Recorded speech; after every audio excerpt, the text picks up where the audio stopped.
Ngayon, minsan na lang ako nakakalabas ng bahay. Kung makakalabas man, dapat covered, nakamaskara.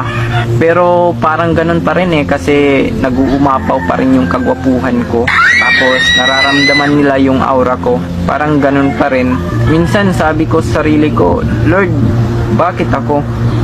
Bakit sobrang gwapo ko? Sana sa iba mo na lang binigay. Kasi parang nakukulong ako sa sarili kong kagwapuhan. Alam ko, di nila maintindihan yung pinagdadaanan ko. Sobrang nakaka-stress.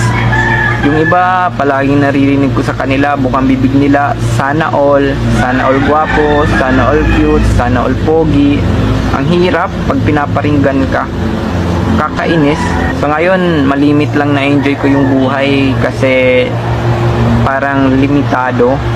Gustong gusto ko ma-enjoy yung buhay kaso parang pinipigilan ako ng kagwapuhan ko. Sa ngayon, hindi ko nakakagawa makapag-travel kasama ang kaibigan. Actually, kung pag-usapan natin yung kaibigan, limitado lang, kaunti lang kaibigan ko kasi sabi nila baka daw i-take advantage nila yung kagwapuhan ko. Marami ding nagtatanong kung may girlfriend ako. Sa ngayon, wala. Hindi naman sa sinasabi kong ayaw kong mag-girlfriend. Kasi nga, ang dami, sobrang dami. Hindi ako makapili.